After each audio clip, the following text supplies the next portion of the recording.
All right, let's get into it. Today, we're putting on our detective hats because we're diving into a public health mystery. And our number one tool, quantitative statistics. Honestly, you can think of it as the forensic science for public health. It helps us find the truth that's hiding in plain sight, right inside the data. So, let's get started. So, here's the case we're trying to crack. A city rolls out a brand new clean air policy. Sounds great, right? But the big question is, did it actually work? Did it lead to fewer asthma attacks? This is exactly the kind of puzzle biostatistics is built for, and stick with me, because by the end of this, we are going to have our answer. You know, every good investigation, whether it's on TV or in a lab, starts at the exact same place. You have to look at the evidence. For us, that means digging into the raw data and just seeing what's there. Are there any initial patterns? Any leads? We got to start somewhere. And the first tool we're going to pull out of our kit is something called descriptive statistics. This is how we take what looks like a giant, messy spreadsheet, a mountain of data, and turn it into something that makes sense. We can find the average number of asthma attacks, for example, or see the age range of the patients. It's kind of like getting our first look at the scene of the crime. Okay, so right away, we hit a classic challenge in this line of work. In a perfect world, we would have data on the entire city. That's what we call the population. But let's be real, that's almost never possible. So instead, we work with a smaller, more manageable sample. The whole idea is that by looking very closely at our sample, we can make a really good, educated guess about what's happening in the entire population. It's like using a few key clues to piece together the whole story. So, we've gathered our first clues. Maybe we've noticed a small dip in asthma attacks after the policy was introduced. But is that a real trend, or is it just, random noise in the data? Now, we've got to get serious and form a real, testable theory, a hunch that's going to guide the rest of our investigation. And this is exactly where hypothesis testing comes into play. It's the process that lets us take our big, kind of vague question, did the policy work, and sharpen it into a super specific, testable statement that our data can either prove or disprove. Here's the core of it, really. We set up two competing ideas, like two lawyers in a courtroom. First, you have the null hypothesis, or H0. Think of this as the default position, the skeptic in the room. It says, nope, the policy had no effect at all. Then you have the alternative hypothesis, H1. This is our theory. This is our hunch that yes, there was an effect. Our job now is to see if we have enough evidence to overrule that skeptical null hypothesis. And just to show you what this looks like in the real world, you can see here that whether you're a coder who prefers Python, R, or SAS, the idea is exactly the same.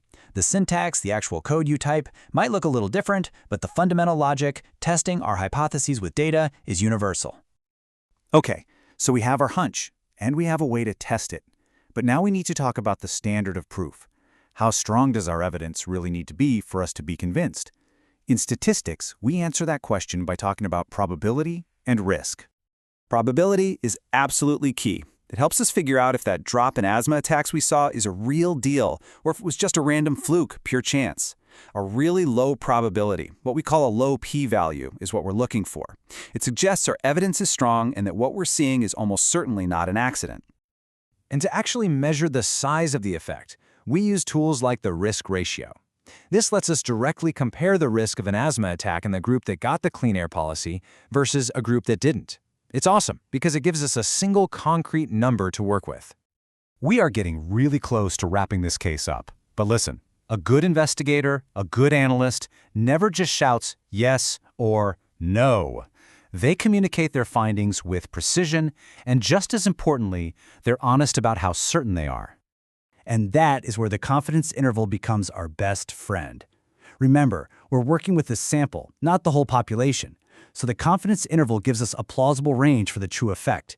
If that range is really narrow, it means we're pretty darn sure of our results.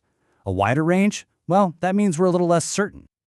Now, building one of these might look a little intimidating, but the concept is actually pretty straightforward. You start with your best guess, that's your point estimate. Then you calculate a margin of error to stick on either side of it. That margin of error is our safety net. It accounts for the uncertainty of using a sample, and it gives us a reliable range of possibilities for the truth. All right, this is it, the moment of truth. We've gathered our clues, we've formed our hunch, we've learned how to weigh the evidence and state our certainty. Let's put all of these pieces together and finally solve the mystery of the clean air policy.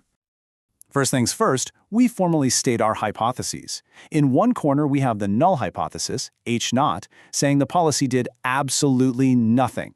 And in the other corner, our alternative, H1, arguing that it really worked and brought down the number of asthma attacks. The stage is set. So, after running all the numbers through our statistical tests, we get a risk ratio of 0.75. What does that mean in plain English? It means the group living with the clean air policy had a 25% lower risk of asthma attacks compared to the group without it.